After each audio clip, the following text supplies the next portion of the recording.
السلام علیکم دوستو، آپ دیکھ رہے ہیں اردو داستان۔ آئیے سنتے ہیں اردو ناول نیشا پور کا شاہین، قسط نمبر 19۔ اس اردو ناول کی سابقہ اقساط سننے کے لیے ڈسکرپشن میں دیے گئے لنک پر کلک کریں۔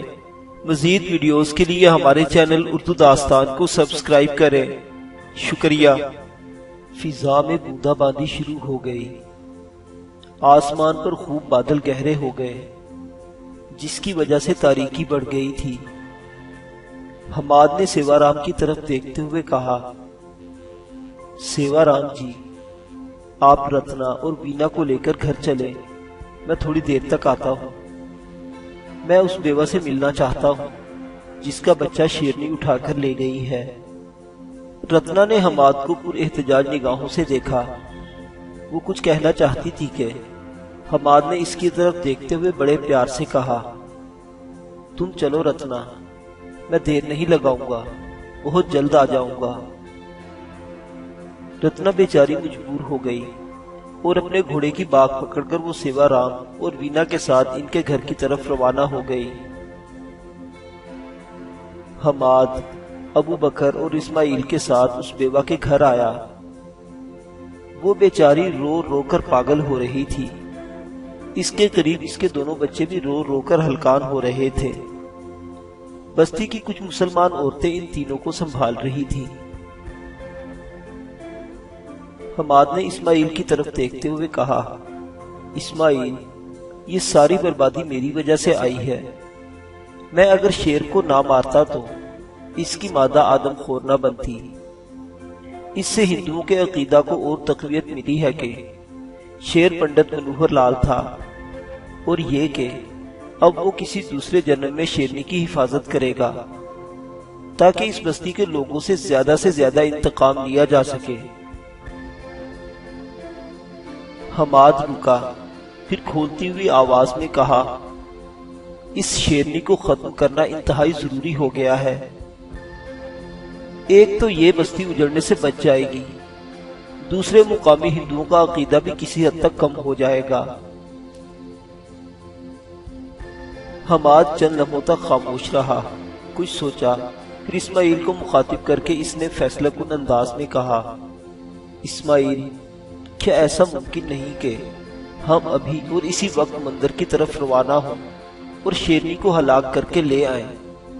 میں اسے اپنے گر سے مارنا چاہتا ہوں کہ اس کے جسم سے خون نہ نکلے اور میں اسے اٹھا کر یہاں لے آؤں تاکہ بستی کے لوگ اسے دیکھیں اور ان کے دل سے خدشات اور بے بنیاد توہمات نکل جائیں۔ میں چاہتا ہوں کہ ہم کسی اور سے نہ کہیں اور دونوں اس مہم پر روانہ ہو جائیں۔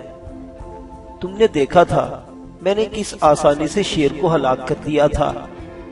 وہ نر تھا اور یہ مادہ، اس پر قابو پانا میرے لیے زیادہ آسان ہوگا۔ میں تمہیں یقین دلاتا ہوں میری موجودگی میں تم پر کوئی مصیبت نہ آئے گی۔ کیا تم اسی وقت میرے ساتھ اس پراسرار مندر کی طرف جانے کو تیار ہو جس کے اندر وہ شیرنی رہتی ہے؟ قبل اس کے کہ اسماعیل کچھ کہتا، ابو بکر نے سہمی ہوئی آواز میں کہا، حماد، رات کے وقت مندر کی طرف ہرگز نہیں جانا، یہ ایک انتہائی خطرناک فعل ہے۔ صبح سب جوانوں کو ساتھ ملا کر جنگل میں ہنکارا۔ حماد نے اس کی بات کاٹتے ہوئے کہا، اس طرح تو شیرنی اس جنگل سے وقتی طور پر چلی جائے گی اور کچھ دن باہر رہ کر پھر لوٹ کر بستی کے لیے دہشت بن جائے گی۔ ابو بکر نے فیصلہ کن انداز میں کہا، کچھ بھی ہو تم رات کے وقت نہ جاؤ گے، صبح دن کی روشنی میں جس طرح کہو گے ہم ویسا ہی کریں گے۔ حماد چند لمحوں تک خاموش رہا، جیسے وہ کوئی اہم اور آخری فیصلہ کرنے کی کوشش کر رہا ہو۔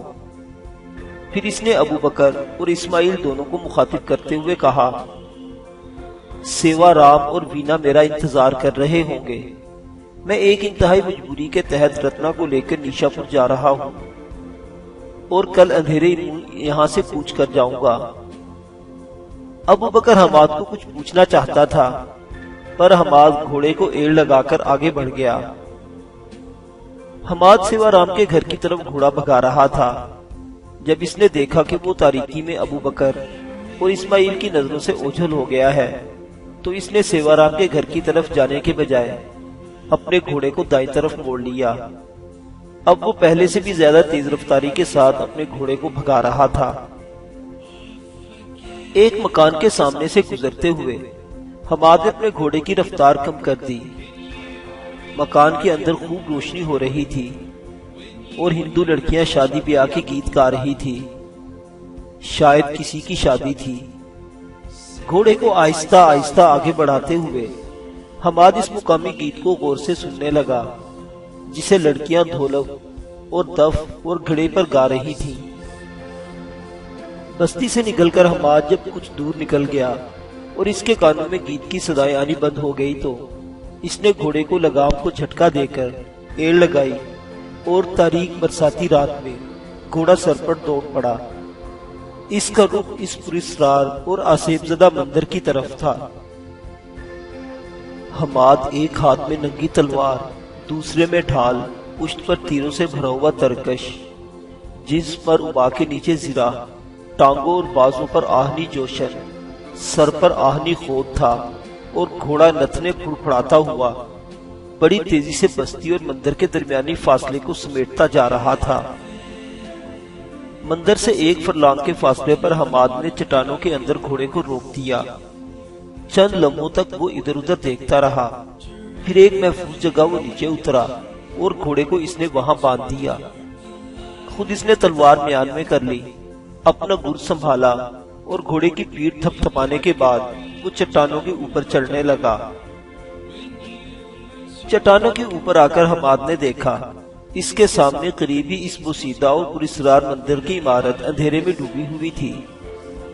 فضا میں ابھی تک ہلکی ہلکی بوندا باندی ہو رہی تھی۔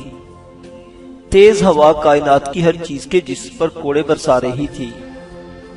بلند قامت درخت خاموش اور پتھریلے اجاڑ بیابان پر ایک کاٹ کھانے والا سکوت طاری تھا۔ مندر کی طرف جانے کے لیے حماد اب موت کے اس نشیب میں اترنے لگا۔ نیچے جا کر وہ بے حد محتاط ہو گیا۔ اس نے اپنی ڈھال اپنے سامنے کر لی تھی اور گرز خوب مضبوطی کے ساتھ ہاتھ میں تول رکھا تھا۔ جنگل میں پتوں کا فرش بچھا ہوا تھا جس کی وجہ سے چلتے ہوئے آواز پیدا ہوتی تھی۔ حماد تیزی سے مندر کی طرف بڑھتا رہا۔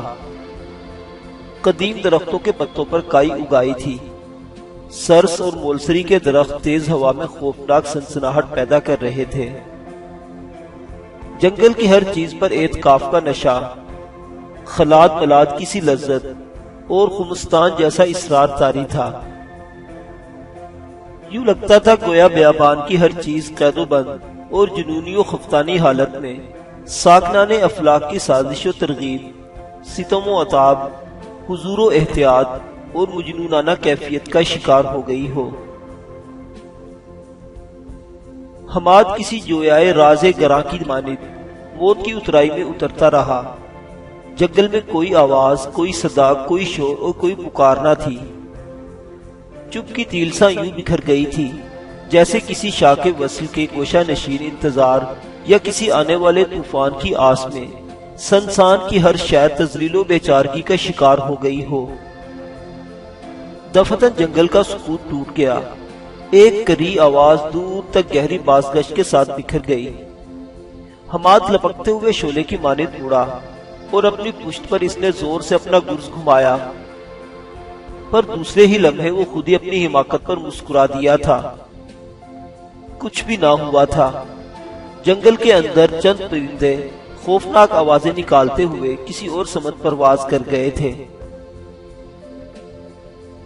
فضا میں دیر تک ان آوازوں کی لہریں بکھرتی رہی، گویا ان بے عاطفہ و بے وجدان ویرانوں کے اندر مشیت خداوندی قدورت بشریت پر بری طرح مسکرا اٹھی تھی۔ تھوڑی دیر بعد ہر ایک چیز پھر خاموشی اور خوف میں محصروف و محو ہو گئی۔ حماد اب مندر کے قلعہ نما دیواروں کے قریب آ گیا تھا۔ مندر کے اطراف میں اونچی اونچی گھاس دور دور تک بکھری ہوئی تھی۔ حماد مندر کے گرد گھوم کر اس کا دروازہ تلاش کرنے لگا۔ ایک دم حماد رک گیا۔ مندر کی دیوار کے ساتھ اس نے ٹیک لگا لی اور اپنا گوز ڈھال سنبھال کر وہ مستعد ہو گیا۔ اسے یوں لگا تھا جیسے کوئی چیز دبے پاؤں اس کے قریب تر ہونے کی کوشش کر رہی ہو۔ حماد نے ڈھال اپنے آگے کر لی اور گرز فضا کے اندر گھما لیا تھا۔ ایک بار پھر حماد کے لوگوں پر مضحکہ خیز مسکراہٹ بکھر گئی تھی، کیونکہ وہ چند گیدڑ تھے جو بڑی خوفناک نگاہوں سے حماد کو گھورتے ہوئے گھاس کے اندر روپوش ہو گئے تھے۔ مندر کے گرد گھومتا ہوا حماد مندر کے دروازے پر آ کھڑا ہوا۔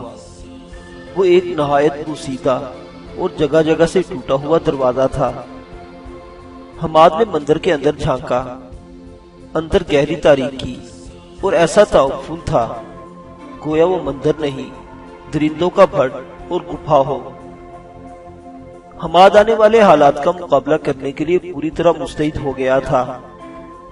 وہ مندر میں داخل ہوا، چند قدم اندر جا کر اس نے کچھ سوچا، پھر وہ دوبارہ باہر آ گیا۔ ایک پتھر اٹھایا اور دروازے کی اوٹ میں کھڑے ہو کر اس نے وہ پتھر زور سے مندر کے اندر پھینکا۔ پتھر مندر کے اندرونی حصے میں کسی دیوار سے ٹکرایا تھا، جس کے باعث مندر کے اندر تیز آواز پیدا ہوئی تھی اور ان گنت جنگلی پرندے اور چمگادڑ شور کرتے ہوئے مندر سے باہر نکلنے لگے تھے۔ اس کے علاوہ مندر کے اندر کسی رد عمل کا اظہار نہ ہوا تھا۔ حماد نے دوبارہ کئی پتھر اٹھا کر مندر کے اندر مختلف سمتوں میں مارے۔ وہ چاہتا تھا کہ اگر کوئی درندہ ہے تو باہر آ جائے اور وہ دروازے کی اوٹ میں ہو کر اسے ختم کرنے میں کامیاب ہو جائے گا، پر لگاتار کئی پتھر پھینکنے کے باوجود مندر کے اندر کسی چیز نے حرکت نہ کی تھی۔ اب حماد ایک طرح سے مطمئن ہو گیا تھا، لہٰذا اس نے ڈھال اور گرز سنبھالا اور مندر کے اندر داخل ہو گیا۔ وہ ایک بہت بڑا کمرہ تھا جس میں حماد داخل ہوا تھا۔ اپنے دائیں بائیں اور آگے پیچھے ایک بھرپور احتیاطی نگاہ ڈالتے ہوئے حماد آگے بڑھتا رہا۔ اس بڑے کمرے کے خاتمے پر ایک دروازہ آ گیا تھا جو ایک قدرے چھوٹے کمرے میں کھلتا تھا۔ یہ کمرہ بڑے کمرے سے کسی قدر روشن تھا، کیونکہ اس کی بیرونی دیوار میں 2 روشن دان تھے، جن کی وجہ سے اس کمرے کا پورا محلِ وقوع دیکھا جا سکتا تھا۔ حماد نے دیکھا اس کمرے کے اندر انسانی ہڈیاں، پنجر اور ڈھانچے پڑے ہوئے تھے۔ شاید شیرنی جو آدم خور ہو گئی تھی اپنا شکار اسی کمرے میں لا کر کھاتی تھی۔ کمرے کے دائیں کونے کی طرف دیکھتے ہوئے حماد چونک اٹھا۔ وہاں ایک بچے کی ادھڑی ہوئی تازہ لاش پڑی تھی۔ شاید یہ وہی بچہ تھا جو وہ ابو بکر کی بستی سے اس بیوہ کا اٹھا لائی تھی۔ حماد کا خون کھول اٹھا۔ اس کے چہرے پر درد و کدورت کی پرچھائیاں بکھرنے لگی تھی اور اس کا ذہن برگشتہ ہونے لگا تھا۔ بچے کی لاش سے پیچھے ہٹ کر حماد نے پھر اس کمرے کا جائزہ لیا۔ اس کمرے کی بیرونی دیوار میں ایک کھڑکی بھی تھی جو اس قدر نیچی تھی کہ کوئی درندہ اسے بآسانی پھلانگ سکتا تھا۔ اس کمرے سے آگے کچھ اور کمرے بھی تھے جو نہ جانے کس سمت کس طرف جاتے تھے۔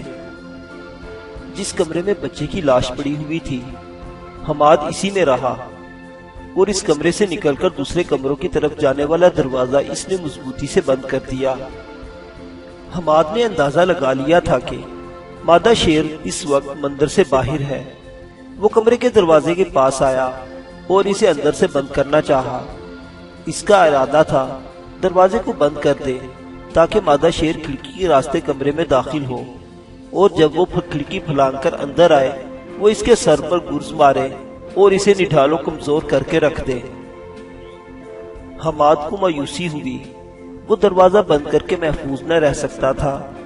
ایک تو دروازے کی زنگ آلود کنڈی ٹوٹی ہوئی تھی، دروازے کے دونوں پٹ کا زیری حصہ دیمک چاٹ جانے کی وجہ سے ٹوٹ کر گر چکا تھا، اور دروازے کے نیچے سے کوئی بھی درندہ رینگ کر کمرے میں داخل ہو سکتا تھا۔